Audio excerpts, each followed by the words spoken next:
Selamat pagi sahabat trader, selamat pagi di tahun 2022 bersama saya tentunya Relizi FA. Nah, sahabat trader, kali ini dimana sekarang itu masuk di hari Kamis di tanggal berapa ya? Tanggal 6 ya.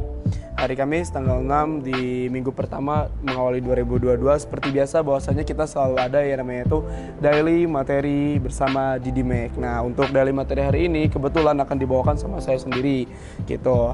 Kemarin yang udah nonton podcast hari Rabu, pada nonton nggak? Nah jangan lupa ya ada podcast juga nih dari Rabu. Nah untuk daily materi hari ini kita mulai aja teman-teman, bahwasanya itu kita akan membuat pembahasan yang sedikit berbeda. Dimana kemarin saya udah ngebahas tentang materi, mungkin sekarang akan lebih ke segi teknikal ya. Kita coba bahas di ini.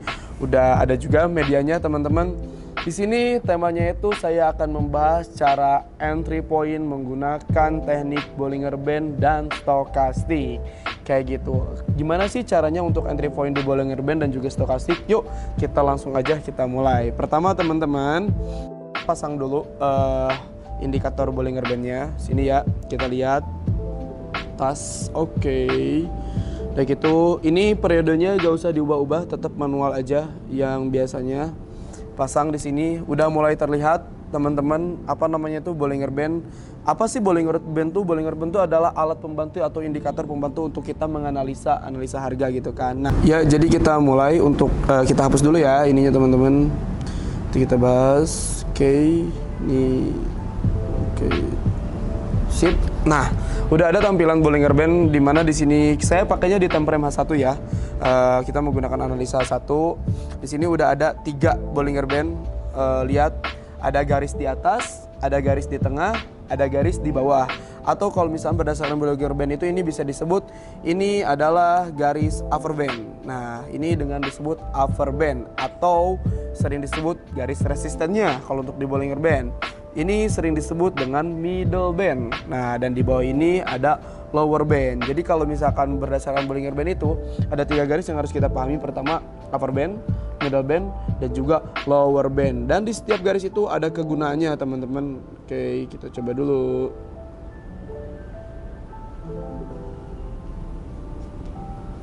Oke, lanjut ya. Nah, di sini kita udah melihat. Nah, sekarang kan kita lanjut ke masalah entry point-nya seperti apa. Nah, kita bisa garisin teman-teman. Kalau untuk di Bollinger Band sendiri, ini kan udah enak nih. Dimana kalau misalkan untuk entry point di Bollinger Band itu, teman-teman bisa melakukan entry buy or sell berdasarkan upper band dan juga lower band di sini. Nih, kayak gini nih teman-teman. Nah, gini kalau misalkan untuk di BB, kita coba lagi. Kalau misalkan di lower band gimana gitu kan? Kita tandai juga. Kita tandai dulu. Untuk ininya. Nih, kayak gini. Nah, inilah yang disebut dengan entry point berdasarkan Bollinger Band. Maksudnya gimana? Simple. Jadi, kalau misalkan kita ngelihat analisa sekarang misal ya, harga XAUUSD di time frame H1 dia ada di analisanya di upper band dan dia tidak berhasil menembus upper band atau tidak berhasil nge-breakout, maka kita langsung follow sell XAUUSD gitu. Di sini kita harus tahu dulu ketika kita ambil posisi sell, otomatis kita harus menyiapkan take profit kita di mana. Nah, kalau berdasarkan Bollinger Band, kita ambil take profit itu di mana? Di middle band di sini. Gitu. Jadi kalau misalkan di sini kita udah ada sell di 1825, berarti take profit kita itu ada di 1818 berdasarkan Bollinger Band di middle band. 25 ke 18 berarti kan itu udah 7 poin. Kalau menggunakan lot 0,10 itu udah $70. Lumayan 700.000. Nah, terus SL-nya di mana gitu kan? Kalau misalkan udah ini SL tetap pasang di resisten. Kita ambil garis horizontal. Garis horizontal line udah kayak gitu. Nah, kita pasang resisten di sini. Nih, kita lihat. Nih, ini di horizontal kalau kita satu. Berarti SL kita ketika kita sell di 1825, SL kita ada di 1831 kayak gitu. Jadi ingat, sell di BB atas, take profit BB tengah, SL-nya di resisten garis horizontal. Itu untuk entry point sell. Kalau untuk entry point buy kayak gimana gitu kan? Kalau misalnya entry point buy, ini saya udah kasih tanda garis warna merah. Ini untuk kita entry point buy. Gini teman-teman. Nih, di sini ketika harga XAUUSD ada di lower band gitu kan, Di sini kita ambil posisi buy dengan take profitnya kemana? Yes, sama middle band. Berarti buy di harga 17.99, take profit di harga 18.04 atau 03. SL-nya di mana? Sama. SL-nya juga kita coba tandain dengan menggunakan garis horizontal. Nih. Kita harus tahu support dan resistennya terlebih dahulu. Nah, di sini teman-teman.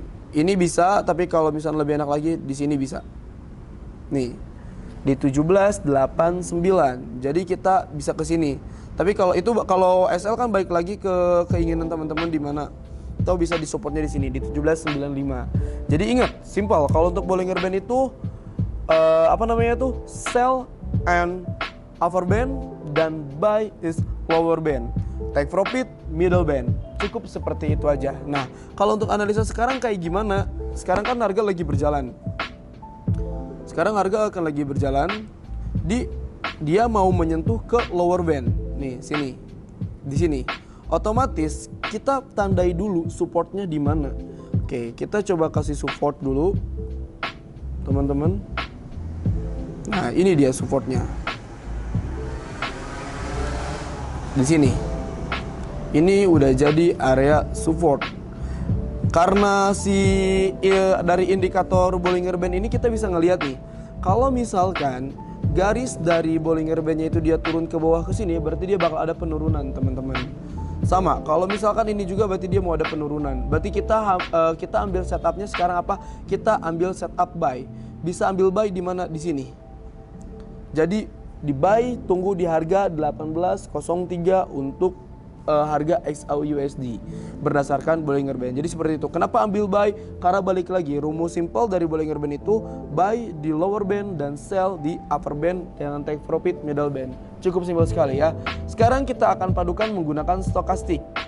Oke, kita pakai stokastiknya. Kita coba pakai stokastik.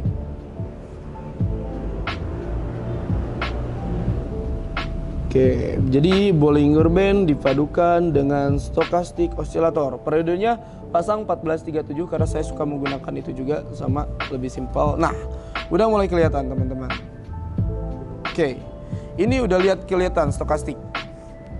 Oke, kita bahas untuk masalah stokastik.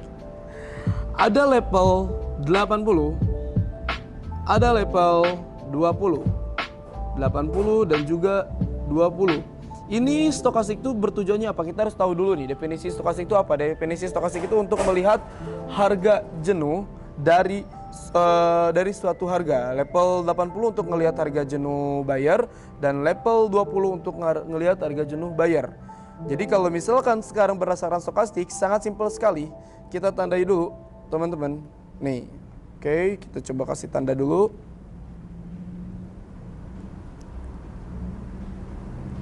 Set.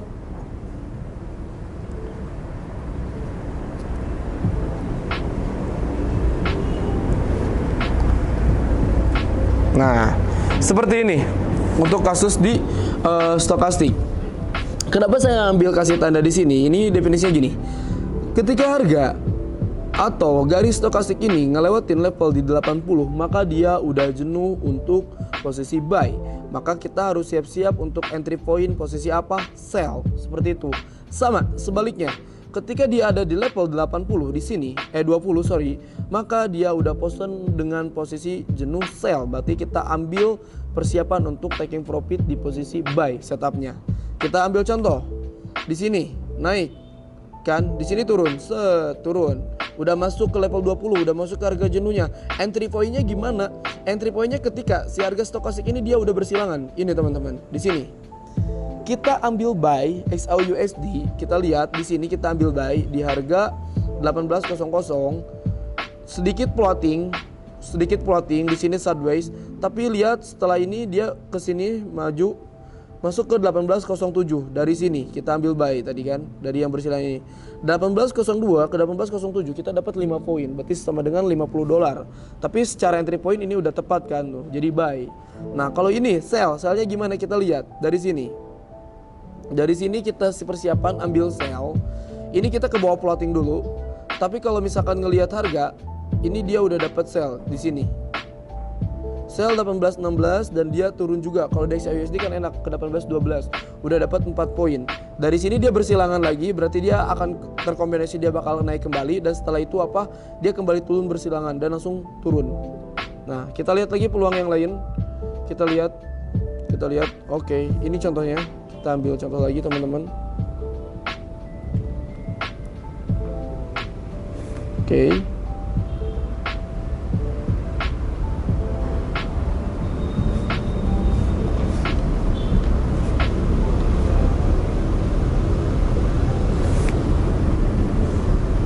Nah, nih stokastik. Di sini kita ambil posisi sell karena dia udah ada di harga jenuh level 80. Otomatis stokastik turun. Bisa ambil 5 poin ya. 3 atau sampai 5 poin untuk scalpingan. Di sini kita ambil posisi buy. Nih, ambil buy di areanya, langsung naik. Sama. Jadi untuk perpaduan stokastik dan juga Bollinger Band ini sangat bisa sekali dipadukan, teman-teman. Jadi kalau misalkan memakai Bollinger Band, kita lihat, kita ambil sell ketika ada di upper band dan kita ambil buy ketika ada di lower band. Itu sangat simpel sekali. Dan untuk stokastiknya, kita ambil sell ketika ada di level 80 dan kita ambil buy di level 20. Seperti itu, teman-teman. Dan untuk garis support resistance-nya bisa menggunakan garis horizontal. Dan jangan lupa untuk trading itu selalu menggunakan yang namanya itu batasan resiko, karena kita gak pernah tahu harga akan bergerak kemana. Makanya penting kita bikin plan trading, pasang TP dan SL, udah selesai. Karena bisnis trading ini adalah bisnis yang sangat simpel. Untuk sekarang kalau misalkan teman-teman kita bisa lihat di sini, kita bisa ambil setup buy-nya, tapi kita tunggu dulu, kita sabar dulu di harga 1800-an di situ, teman-teman. Jadi oke, terima kasih. Hari ini mungkin cuma itu aja yang bisa saya sampaikan. Di lain waktu kita akan ngebahas indikator yang lain atau pembahasan yang lain untuk Bollinger Band dan stokastik. Seperti itulah cara menggunakan entry point dan set point secara simpel. Sekali lagi, terima kasih. Saya Relly JFA. Jangan lupa ketemu kembali di acara selanjutnya. Assalamualaikum warahmatullahi wabarakatuh.